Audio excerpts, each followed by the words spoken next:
to get it this evening. He was prolific 3 years ago, winning 5 times, and he also was successful last year at Windsor. He's back to the same handicap rating as that, and this is the lowest grade for a while, but I just don't think this is going to set up for him. He usually wears a visor or cheek pieces, and he's got blinkers on now. He does look well. The sun is really allowing him to gleam this evening. We've got Fierce next for Gary and Josh Moore. Tom Quealy's on board. Just his 3rd run this season tonight, and he came with a bit of promise from a betting perspective on his first start this year, and then he pulled away his chances last time, so see if he settles tonight. Yeah, he was too keen in those blinkers that are on again. That was over 7 furlongs at Brighton, but he'd also been keen in cheek pieces at Windsor, albeit on heavy ground on his first start of the season. But like you say, he needs to calm down in his races. Through the crowds we'll see Twitch for Craig Benton and Reece Cusserbuck. Very difficult to know where we are with this horse. Formerly in Hong Kong, but he was beaten 60 lengths on his first start for this new yard. Yeah, he won in Hong Kong over 6 at Sha Tin last September, but tailed off last of 8 on his British debut. South Bank for Stuart Williams is seeking a double tonight. Dylan Hogan's on board. 3 from 7 on the all-weather. Just not certain he's as good on turf, which we've shown at Windsor last time. Yeah, I think that's fair to say. His 3 wins have all come on the all-weather. I think the return to 6 furlongs is a positive, because he was dropped down to 5 furlongs last time, but he's also up in grade to his highest grade of any handicap he's run. Fahrenheit 7 will be the last look at. He's going to leave the paddock, but we'll just touch on him quickly, because this is the one that's been well supported. Fairly lightly raced compared to some of the others. It's just his 6th go, but he's well in at the weights, isn't he? Tyler Hurd on board. Yeah, he is. He's £6 well in, because he's out after before the handicapper can assess him for that apprentice win at Haydock over 5 furlongs. Looking at him, you can see why he's taken a little bit of time to find his form. He's quite a big horse, and you'd imagine that Fahrenheit 7 would continue to progress. So he is interesting, considering he's well in. Yeah, he certainly is. He's the one that showed a very good turn of foot to win at Haydock just last week. Let's see if he can justify strong support before our 3rd race.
Well, we find out in just a few minutes' time.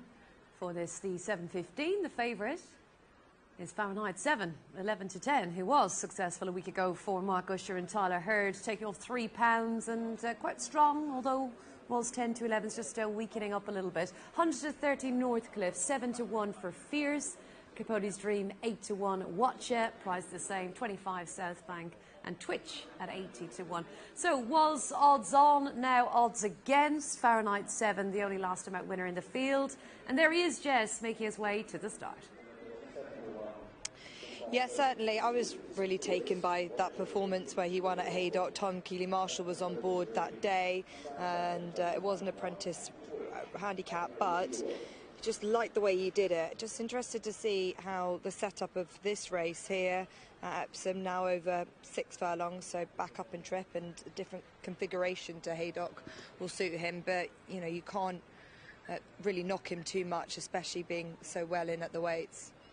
Yeah, and I was quite taken with him in the parade ring. He's a lovely big horse. He only made his debut in April, and that's pretty easy to see why. And although he was fairly consistent in 3 novice races, he was always going to progress with time looking at him, and the fact that he was able to win at Haydock over 5 last time. This is 6 around a bend, so it's not a flat out 6, and he'd run well enough when third on his handicap debut at Force last. That was when he wore cheek pieces. He didn't wear cheek pieces last time. He clearly doesn't need them, and he's got to have a leading chance, but he is quite short in the betting. But I was leaning towards Northcliffe, and I'm going to stick with Northcliffe, but the fact that Fahrenheit 7, now I've seen him in the parade ring, I think there's plenty more progress to come from him, and he certainly should be well up to this sort of level. Yeah, let's talk about Northcliffe then, because a horse that's been kept pretty busy, but he's had a very good year, very productive in general. 3 wins since February. There he is, going down to post. Saoirse Woods has been part of this journey, as won on him at both Ascot and Chelmsford, and the topping of all of that was that win at Ascot, wasn't it, in May, and that was a day where he really showed a lot of speed and was allowed to dominate, and I believe that's the key to him. Yeah, quite possibly. Obviously the 6 at Ascot is straight, and at Epsom it's round the turn, but if he can get into that rhythm in front, he's got Watcher probably to... It's the competition for the lead, but that was a really pleasing win at Ascot, and he saw it out really well. He was always up with the pace, and he was able to get the win on the board, because he'd won a couple of all-weather races earlier in the season, but that was his first turf win, and it was not a bad place to do it in a good manner. Since then, he ran well enough at York over 7 without really seeing out the distance, and just plugged on in third place at Windsor. I couldn't quite put my finger on whether he was just a little bit below par, a little bit flat, or whether Windsor wasn't really his track. It'd be interesting to see if he can get into a prominent position. He should be able to, and that'll make him pretty hard to pass, I think. And Saoirse Woods, it clearly gets on very well with him. Yeah, as you say, Watcher will be the one that might just trouble him for the lead, so we'll see if he can get it his own way out in front. What about the others? Capote's Dream being one of the obvious ones to discuss based on some pretty decent back form, but you've got to go back a little bit now. The likes of Watcher as well is coming down to a more competitive mark, and maybe Fierce. The first one, especially looking at the betting there, 5 to 1 in from 13 to 2, is being supported. Potentially we can forgive him for being too keen last time. It just didn't work out, and this horse might just be open to a little bit more than what his mark of 69 suggests. Yeah, it was 7 furlongs at Brighton when he had blinkers on for the first time, and he was too keen. He just needs to settle, drop back to 6. He had been a bit keen over 6, but that was on heavy ground. Watcher, I wouldn't be surprised to see him run well. He's down in grade for the first time in a while. If he can get a prominent position as well, he's got a good chance. Capote's Dream really needs them to go hard. He was miles behind Northcliffe at Ascot, and I think that was because the pace held up. Yeah, the pace will be key for this race. It's race number 3 at Epsom. Let's head up to Simon. They're all set, and they're away. Capote's Dream looked a little tardy towards the inside and is rustled up to gather stride. Going forward is Watcher in the black and white jacket on the outside of Northcliffe. South Bank white sleeves towards the inside. Then behind those is Twitch. Recovering a bit is Capote's Dream, and then follows Fierce. And the favourite, Fahrenheit 7, is the back marker, and about 3 lengths behind the nearest horse as they round Tattenham Corner. And out in front is Watcher, leading the way by a couple of lengths to Northcliffe in second. The pace looking pretty strong here. In third is South Bank, followed by Twitch, and then Capote's Dream, who's now trying to find a run and not really finding one. Out wider then is Fierce, and Fahrenheit 7 will challenge down the outside if good enough. Plenty to do, but the pace may well collapse a little. Watcher inside the 2, followed in second by Northcliffe. Challenging out wide is then Fierce from Twitch, and then Fahrenheit 7 now beginning to really find his stride. It's Watcher who leads from Northcliffe. Fahrenheit 7, can the favourite get there? 100 yards left to do it. Watcher challenged by Fahrenheit 7, and Fahrenheit 7 is just going to get up from last to first in a strong run race. In second, Watcher, third, Northcliffe, then Capote's Dream. Well, perfectly timed under Tyler Hurd. Fahrenheit 7 gets up to record his second success in a week, and he does it at the expense of Watcher, who led a pretty strong gallop out in front. Northcliffe in third, and a break to the rest of them, which I think makes up with the likes of Fierce and others. But Fahrenheit 7 was the horse that was able to take advantage of a strong pace. Watcher was able to get out quick, and that was probably not the ideal start for Northcliffe, who probably wanted to have been at the front end at this stage, but I think Tyler Hurd would have been quite happy with the way the race panned out.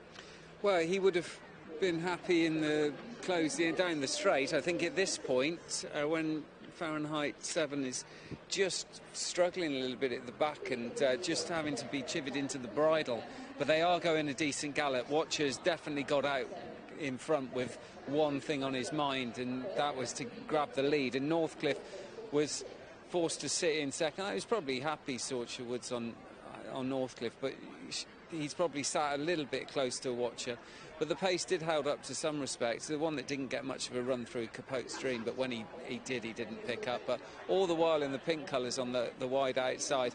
I don't think the track's ideal at all for Fahrenheit 7. I think he's won despite